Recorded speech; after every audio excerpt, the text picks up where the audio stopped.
going to start our new topic, and that is the fourth law, which is Graham's law of diffusion.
Okay, बेटा, ये थोड़ा सा interruption. बहरहाल Graham's law of diffusion हमें पढ़ना है। This is fourth law. अब तक हम 3 लॉज पढ़ चुके हैं, और वो 3 लॉज थे बॉयज लॉ, चार्ल्स लॉ और एवोगैड्रोस लॉ। अच्छा, उन तीनों लॉज में एक ख़ास बात ये थी कि they all relates with the volume of the gas. तो तीनों लॉज में हमने वॉल्यूम को अलग अलग चीज़ों से कंपेयर किया, और फिर उन तीनों लॉज का एक कंबाइन इफेक्ट बनाया जनरल गैस इक्वेशन की वजह से। आज स्ट्रेच हो जाएगा, उसका पता भी चल जाएगा हमें। अब हमारा इशू ये है कि हम चौथा जो लॉ पढ़ रहे हैं वो गैस की एक पर्टिकुलर प्रॉपर्टी के बारे में है, और जैसे कि लिखा हुआ है डिफ्यूजन के बारे में है। तो डिफ्यूजन को हम ऑलरेडी पढ़ चुके हैं इसी चैप्टर में। शुरू में पूरी इसकी तफसील से डेफिनेशन जब हमने काइनेटिक मॉलिक्यूलर थ्योरी ख़त्म की थी, तो उसके साथ ही हमने ये बात भी कर ली थी। तो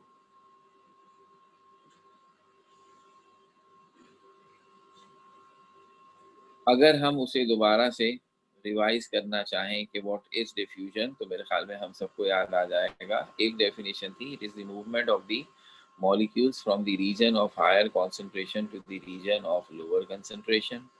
एक डेफिनेशन थी कि it's the mixing of molecules to form homogeneous mixture, और एक डेफिनेशन थी it's the spreading of gas throughout the available volume. तो अब इशू की बात असल में यही थी कि तीनों डेफिनेशन में एक चीज कॉमन थी कि diffusion is a process in which the molecules of the gases are moving. ये मूवमेंट ऑफ द गैस की वजह से है, चाहे आप उसे कहें हायर रीजन से लोअर रीजन, चाहे throughout the available space, चाहे मिक्सिंग हो रही है, लेकिन इसमें गैस की मॉलिक्यूल्स की मूवमेंट का तस्करा है। तो ग्राहम्स लॉ ने ये चेक करने की कोशिश की कि अगर हम बहुत सारी गैसेस को एक जैसे टेम्परेचर प्रेशर पर रखें तो क्या सबकी मूवमेंट या वेलोसिटी या कहिए डिफ्यूजन करने की स्पीड एक जैसी होगी या इसमें फर्क आएगा। क्योंकि कॉमन सेंस ये कहती थी कि जब तमाम गैसेस का मोलर मास अलग अलग है और फिर पिछले टॉपिक में आपने देखा कि मोलर मास की वजह से उनकी डेंसिटी अलग अलग है। तो डेंसिटी कहते हैं किसको? Density measures the heaviness of the object. Density measure करती है कौन सी चीज़ हैवी है, कौन सी चीज़ लाइटर है। और आप सब जानते हैं हैवी चीज़ों को मूव करने में मुश्किल होती है, लाइटर चीज़ों को मूव करने में आसानी होती है। तो जो गैसेस कम डेंसिटी रखती हैं, लाइटर हैं, उन्हें डेफिनेटली जल्दी डिफ्यूज़ करना चाहिए, तेज़ी से डिफ्यूज़ करना चाहिए, उनकी वेलोसिटी ज़्यादा होनी चाहिए।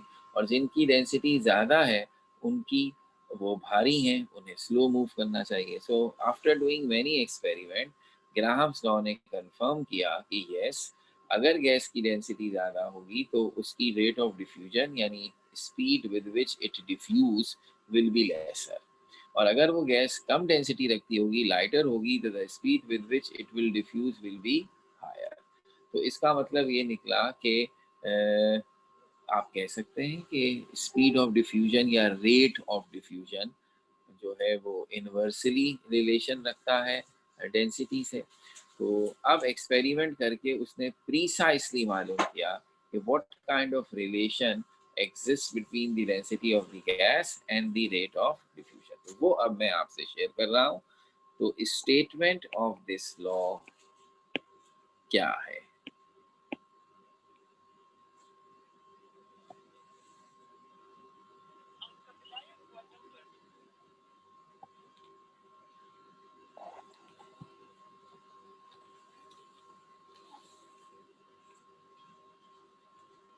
According to this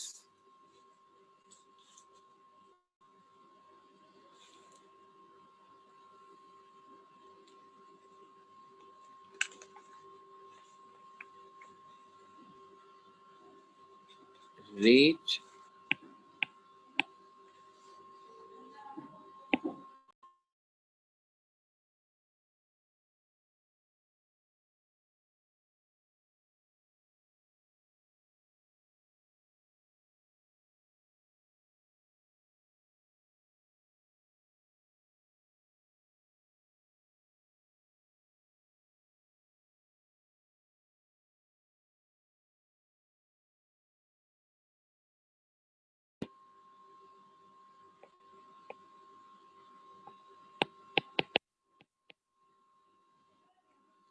rate of diffusion of any gas is inversely proportional to the, that's the main thing, square root of its density under constant temperature and pressure. So under constant temperature and pressure, the diffusion speed or rate of diffusion of any gas is inversely proportional to not only density. तो हमने जो इसमें precise relation निकाली through experiments वो है square root of density. तो ये जो लफ्ज स्क्वायर रूट आ गया बीच में, तो इससे आपकी स्टोरी थोड़ी सी ट्विस्ट हुई है, लेकिन बहरहाल चूंकि हमारे सिलेबस में एक बस वो बॉयज का एक्सपेरिमेंट था जिसे हमने पढ़ा, उसके बाद हमारे पास चीज़ों को एक तरह से बहरहाल रीजनेबल बनाने के लिए, वरना सिलेबस बहुत बड़ा हो जाएगा, हमने लॉज डिस्क्राइब किए हैं और इस डिटेल में जाने की ज़रूरत नहीं समझी कि एक्सपेरिमेंटली उन्हें किस तरह से वेरीफाई किया गया है। तो यहाँ भी इसकी ज़रूरत नहीं है, बहरहाल वो लॉजिकल है, आगे हमें और नज़र भी आ जाएगा कि थ्रू देयर एक्सपेरिमेंट ही केम टू नो दैट कि यस, डेंसिटी ज़्यादा हो तो गैस की रेट ऑफ डिफ्यूजन कम होती है, लेकिन जो एग्जैक्ट रिलेशन है वो है inversely proportional with the square root of density. तो अब मैथमेटिकली इसे कैसे लिखूंगा? सिंपल इसकी स्टेटमेंट, क्योंकि अब आपको अंदाजा हो रहा है ये चौथी दफा प्रोपोर्शनल आ रहा है, 2 दफा डायरेक्टली प्रोपोर्शनल आ चुका है, 1 दफा इनवर्सली प्रोपोर्शनल आ चुका है, दूसरी दफा इनवर्सली प्रोपोर्शनल है। तो अब वो सारी बातें रिपीट करने के बजाय हम यहाँ थोड़ा सा चेंज देंगे। तो ये सिंपल मैथमेटिकली हम इसको कैसे लिखेंगे? इफ अगर हम आर कह दें, रेट ऑफ डिफ्यूजन का सिंबल है, याद रहे रेट ऑफ डिफ्यूजन का मतलब है speed with which gas diffuse. तो कोई भी गैस जितनी स्पीड से डिफ्यूजन कर रही है उसको आप रेट ऑफ डिफ्यूजन कह रहे हैं। तो rate of diffusion of gas, और डी अगर हम कह दें उसकी डेंसिटी को, तो फिर according to the rate of diffusion, Graham's law of diffusion, the rate should be inversely proportional to the square root of density, ऐसे लिखूंगा।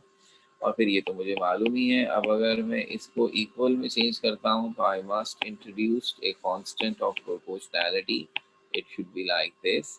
और इस कांस्टेंट ऑफ प्रोपोर्शनैलिटी को हम एज यूजुअल के से जाहिर कर दें अगर, this becomes my mathematical form. और here K is proportionality constant। अब ये अंडरस्टूड है, आप इस काम को ऑलरेडी पहले कर चुके हैं कि मैं अगर चाहूँ तो अब यहाँ क्या लिख सकता हूँ कि अगर मैं स्क्वायर रूट ऑफ डेंसिटी की साइड चेंज करूँ तो ये रेट से मल्टीप्लाई होगा। और जस्ट लाइक बॉयज लॉ मैं ये कहूँगा कि the product of rate of diffusion and the square root of density is always constant. क्योंकि जब दो चीज़ें आपस में इन्वर्सली प्रोपोर्शनल होती हैं तो उनका प्रोडक्ट हमेशा कांस्टेंट होता है। ये बॉयज लॉ में पढ़ा था, ये भी यहाँ है। और फिर मैं इसकी सिंगल और डबल स्टेट फॉर्म ड्राइव कर सकता हूँ। हमने कहा which is absolutely not required here, क्योंकि एक दफ़ा ये बात हो गई, भी अंडरस्टूड है, इसको बार बार रिपीट करने की जरूरत नहीं। यहाँ हम चूंकि इसके अलावा एक इम्पॉर्टेंट सी छोटी सी डेरिवेशन करना चाहते हैं तो इसलिए फोकस वहाँ कर लेते हैं। वो क्या है कि जब आपने ये लॉ पढ़ाना शुरू किया तो आपका कंसर्न क्या था कि we just want to know कि अगर डिफरेंट गैसेस को एक ही कंडीशन पर डिफ्यूज करने का मौका दिया जाए, फैलने का मौका दिया जाए, तो कौन सी गैस जल्दी डिफ्यूज करेगी और कौन सी गैस देर से डिफ्यूज करेगी। और ये बात किस चीज़ पे डिपेंड करेगी? इसका मतलब है हमने ऑब्जर्व कर लिया कि मुख्तलिफ गैसेस मुख्तलिफ स्पीड के साथ डिफ्यूज करती हैं and that is related to their density, ये पता चल गया है। तो अब हम चाहेंगे कि एक ऐसा फॉर्मूला निकाला जाए जिसमें हम दो गैसेस की रेट ऑफ डिफ्यूजन का कंपैरिजन करें इन दी सिंपलेस्ट फॉर्म। इस सिंपलेस्ट तरीके से किसी तरह ये हो जाए साहब कि अगर मेरे सामने कोई सी भी दो गैसेस लाई जाए तो मैं फ़ौरन बता सकूं कि इन दोनों गैसेस में से कौन सी गैस कैसे डिफ्यूज करेगी, जल्दी देर से कैसे करेगी। ठीक हो गई बात? तो इस काम के लिए फिर अब हमने ये जो किया है इस वक्त छोटा सा आपको स्टेटमेंट लिख कर दी है और मैथमेटिकल फॉर्म में ये दो लाइनें बनाई हैं, लंबा चौड़ा। ये कब लिखा जाएगा? जब इम्तिहान में सिर्फ आए give the statement of Graham's law of diffusion. तो गिव द स्टेटमेंट में आपने स्टेटमेंट के साथ ही छोटी सी मैथमेटिकली भी उसको लिख के दे दिया, ठीक है। अलबत्ता एक्सप्लेनेशन या इसकी मजीद बातें जो हैं वो ये हैं कि जब हम आपसे कहें कि आप दो गैसेस के दरमियान रेट ऑफ डिफ्यूजन को कंपेयर करके दिखाएं। So now there is a comparison of rate of diffusion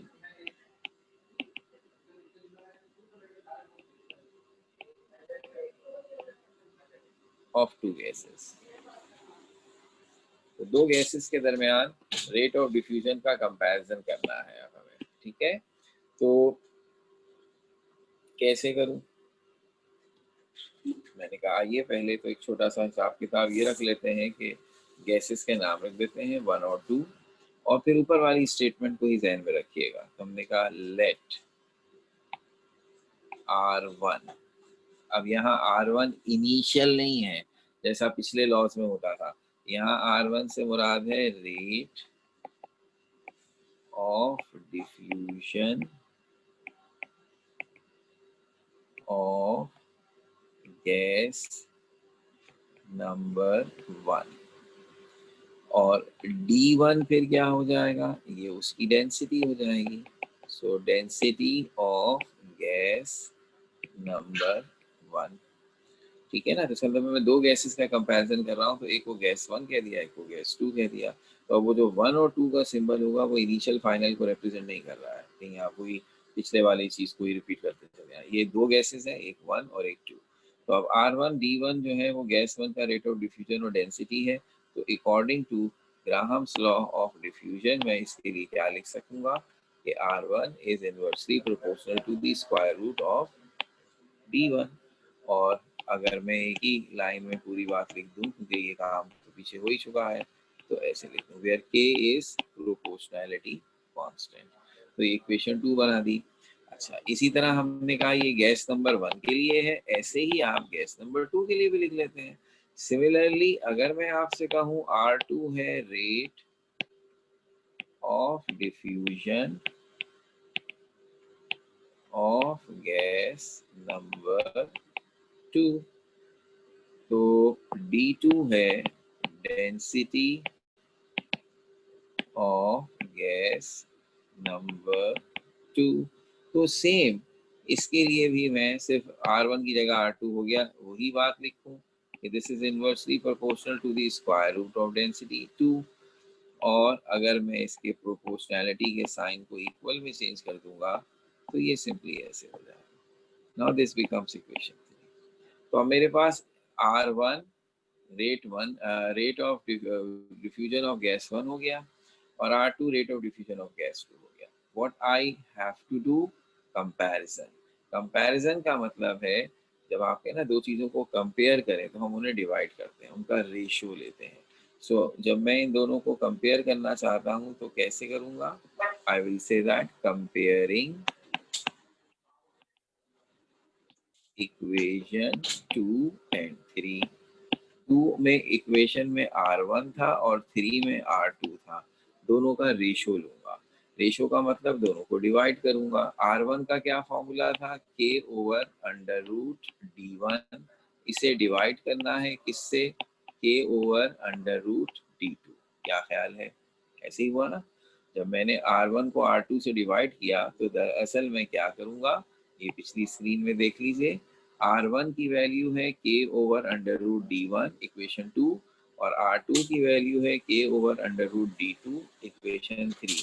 तो R1 को R2 से डिवाइड करने का मतलब है उनकी वैल्यूज को एक दूसरे से डिवाइड करें। कर दिया।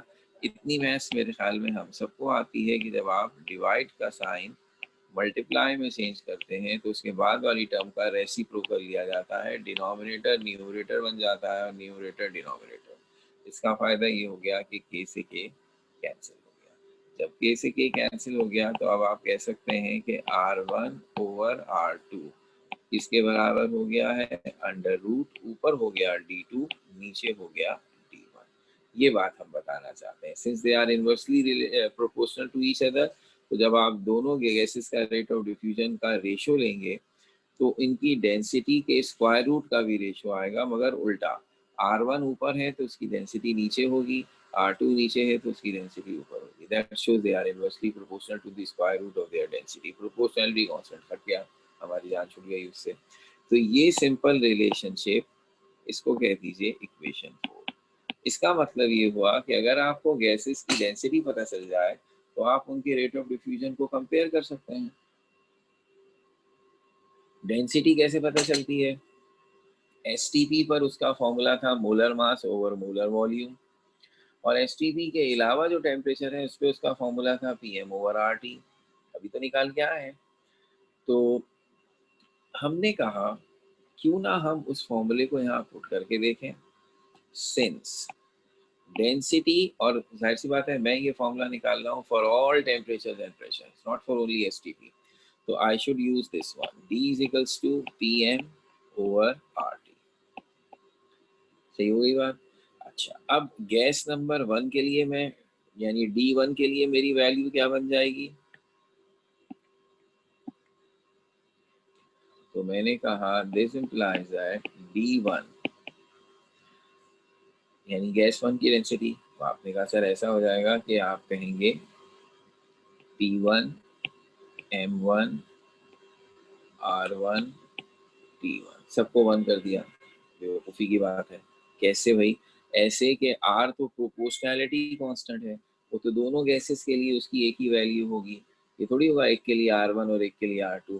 तो इसलिए R चूंकि कांस्टेंट है तो आप क्या करेंगे, आप ये करेंगे कि R के लिए आप सिर्फ R लिखेंगे। ठीक है, इससे साबित क्या होगा, फर्स्ट गैस के लिए भी R है, सेकंड गैस के लिए भी R है, दोनों के लिए एक ही कांस्टेंट है। उन्होंने कहा अगर ऐसा है तो ज़रा स्टेटमेंट पढ़िएगा अपने लॉ की, इसमें लिखा है under constant temperature and pressure. अगर आप ये स्टेटमेंट पढ़ रहे हैं तो ये क्या बन रही है, under constant temperature and pressure. इसका मतलब है दोनों गैसेस का टेम्परेचर और प्रेशर सेम होगा। जब दोनों गैसेस का टेम्परेचर और प्रेशर सेम होगा तो इसका मतलब है आप टेम्परेचर के नीचे भी और प्रेशर के नीचे भी 1 नहीं लगा सकते।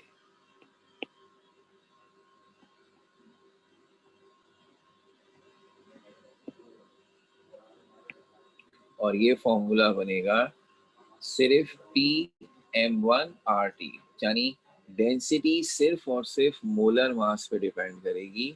हर गैस का मोलर मास अलग अलग होता है, तो गैस 1 का मोलर मास M1, गैस 2 का मोलर मास M2।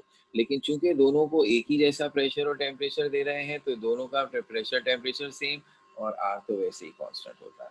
तो D1 का फॉर्मूला PM1RT होगा और D2 का फॉर्मूला PM2RT होगा। फिर बात को समझ लीजिए, हर गैस का मोलर मास अलग होता है, इसलिए गैस 1 के मोलर मास का सिंबल बना M1, गैस 2 के मोलर मास का सिंबल बना M2। लेकिन चूंकि दोनों गैसेस के कंपैरिजन में ही हमने ये बात कही, लॉ में लिखी हुई है कि दोनों गैसेस को एक जैसा टेम्परेचर और प्रेशर देंगे, तो जो प्रेशर D1 के फॉर्मूले में है वही D2 के फॉर्मूले में होगा, जो टेम्परेचर D1 के फॉर्मूले में है वही D2 के फॉर्मूले। तो इन दोनों के साथ 1 और 2 लिखने की जरूरत नहीं, बिकॉज दे आर सेम। तो अब ये मैंने D1 D2 की वैल्यू लिखी, इसे इक्वेशन 4 में पुट कर देते हैं। Put in equation 4। ये जो इक्वेशन 4 है ये क्या हो जाएगी, R1 ओवर R2। ऊपर है D2, D2 का फॉर्मूला क्या बन रहा है, PM2 ओवर RT। और D1 का फॉर्मूला क्या बन रहा है, PM1 ओवर RT। ठीक है, तो इसका मतलब ये है कि अब आप बड़े मजे से दिखा सकते हैं कि ऊपर भी P है नीचे भी P है, कैंसिल। RT और RT भी कैंसिल, कैंसिल होने से क्या चीज़ बची, सिर्फ मोलर मास, क्योंकि वो दोनों डिफरेंट है, एक M2 है एक M1 है। तो मेरा फॉर्मूला सिंपल फॉर्म में क्या बन गया, R1 over R2 is equals to under root M2 over M1। This is equation 5 and that is the final formula for Graham's law। 4 वाला भी फॉर्मूला हम इस्तेमाल करते हैं और 5 वाला सबसे ज्यादा, क्योंकि अगर आप देखें तो 5 वाला सबसे सिंपल है। वो क्या कह रहा है, जिस गैस का मोलर मास ज्यादा होगा वो गैस स्लो मूव करेगी। भारी गैस वही होगी ना जिसका मास ज्यादा होगा, और हल्की गैस होगी जिसका मास कम होगा। तो मोलर मास तो आप गैस के फॉर्मूले से निकाल लेते हैं, डेंसिटी निकालने में तो फिर थोड़ा टाइम लगता है। तो इसका मतलब है अगर मैं आपको दो गैसेस के नाम बता दूं, फॉर्मूले बता दूं, तो आप उनके मॉलिक्यूलर मास निकालकर फौरन बता सकते हैं किसकी किसकी स्पीड ऑफ डिफ्यूजन ज़्यादा है और किसकी कम है। तो ये फॉर्मूला प्रैक्टिकली इस्तेमाल करने में सबसे आसान है, आप करेंगे तो भी आपको अंदाजा हो जाएगा। लेकिन नोट करने वाली बात फिर वही है कि इसमें जिस तरह डेंसिटी के साथ रेट इन्वर्सली प्रोपोर्शनल था, वो मोलर मास के साथ भी उसी तरह इन्वर्सली प्रोपोर्शनल है। तो अगर R1 ऊपर है तो R1 का मोलर मास यानी कि M1 डिनोमिनेटर में है नीचे, R2 नीचे है तो M2 ऊपर है। तो ये बिल्कुल डेंसिटी वाले अंदाज से है। तो इसका मतलब है या तो आप इन टर्म्स ऑफ डेंसिटी इस फॉर्मूले को लिख सकते हैं या फिर in terms of molar mass इस फॉर्मूले को लिख सकते हैं। तो अगर इम्तिहान में क्वेश्चन आए state and explain Graham's law of diffusion, तो आपकी स्टेटमेंट तो मैंने शुरू में ही बता दी थी, एक्सप्लेनेशन असल में ये कंपैरिजन हो गया जो आपने दो गैसेस के रेट ऑफ डिफ्यूजन का किया है। तो अगर ये इम्तिहान में सवाल आता है तो जो कुछ हमने आज लिखा है 4 स्लाइड्स में, ये पूरे का पूरा समझिए। स्टेटमेंट आई, फिर छोटी सी मैथमेटिकल एक्सप्लेनेशन, और फिर हमने कंपैरिजन शुरू किया, और ये पूरा कंपैरिजन यहाँ तक, ये हमारे सवाल का जवाब हुआ। तो अब ग्राहम्स लॉ से दो चीज़ें इम्तिहान में आती हैं, एक तो ये थ्योरी का सवाल कि state and explain Graham's law of diffusion, ये आपने कर लिया। और दूसरे इसके न्यूमेरिकल। कल हमने ग्राहम्स लॉ ऑफ डिफ्यूजन जब हम जनरल गैस इक्वेशन कर रहे थे तो हमने 5 ईयर से भी एक सवाल किया था। तो 5 ईयर में तकरीबन हर साल गैसेस के सेक्शन से न्यूमेरिकल ज़रूर आता है, और ज़्यादा जोर पिछले 5-7 सालों में ये रहा है कि वो न्यूमेरिकल ग्राहम्स लॉ या इसके बाद जो 5वां लॉ है डेल्टन्स लॉ, उसका ज़्यादातर आता है। तो इसलिए अब जब हम ग्राहम्स लॉ के सवालात करेंगे तो भी यही ख्याल करेंगे, पहले किताब की सारी एग्जाम्पल्स करेंगे, क्वेश्चंस करेंगे, अपनी तरफ से भी करेंगे, और फिर 5 ईयर के भी करेंगे। ठीक हो गई बात? तो 5 ईयर अब आपके पास भी होना चाहिए, जाहिर सी बात है, पिछले साल तो पेपर हुआ नहीं, तो जो पिछले से पिछले साल वाला ही था वो ही चलेगा। ठीक है ना? अच्छा, फिर एक रिमाइंडर भी आपको अब करा दें, अनाउंसमेंट हो चुकी होगी कि जैसे गवर्नमेंट ने अनाउंस किया है, तो अब आज के बाद तो मंडे को क्लास होती है, वो तो ऑनलाइन ही होगी, लेकिन अगर अनाउंसमेंट बरकरार रहा गवर्नमेंट का तो 15 से फिर कॉलेज में फिजिकल क्लासेस शुरू होंगी, और अगर फिजिकल क्लासेस शुरू होंगी तो they will be no online session. ठीक है ना? हम एक वक्त में एक ही चीज़ करेंगे। तो अब जैसे उन्होंने अनाउंस किया है कि आधे बच्चों को एक दिन बुलाएंगे और आधे बच्चों को एक दिन, तो हम उसी पे वर्किंग कर रहे हैं कैपेसिटी के हिसाब से और एसओपीज को देखते हुए। तो इंशाल्लाह आपके ग्रुप में सैटरडे तक हम सारी चीज़ें अपडेट कर देंगे, और फिर मंडे की क्लास में मज़ीद बता भी देंगे कि किसको कब आना है, किस टाइम पे आना है, कितने पीरियड्स के लिए आना है, सारी बातें हो जाएंगी। ठीक है? अब इंशाल्लाह चीज़ें सेटल्ड होंगी, तो उम्मीद यही है, अगर कोई और मिसहैप नहीं हुआ, कि कुछ दिनों तक ये क्लासेस ऐसे ही ऑल्टरनेट डेज पे चलेंगी कि आधे बच्चे एक दिन और आधे बच्चे एक दिन, और फिर इंशाल्लाह बिल्कुल सही हो जाएगा। तो इसलिए अब आप तैयारी पकड़ लें, ख़ास तौर पर आपको 2 महीने से रिलैक्स दिया हुआ है हमने यूनिफॉर्म के मामले में। सो मेक श्योर कि अब ये सब चीज़ें पूरी हों, और आप अगर ट्यूसडे से आना पड़ा, कोई इसमें चेंज ना आई, और तो आपको यूनिफॉर्म में ही आना है। तो all subjected to government announcement, ये ध्यान में रखिएगा। हम अपनी तरफ से कोई फैसला नहीं करेंगे, जैसा गवर्नमेंट कहेगी वैसे ही करेंगे। ठीक है? Thank you very much. ये स्लाइड्स मैं अभी आपसे शेयर कर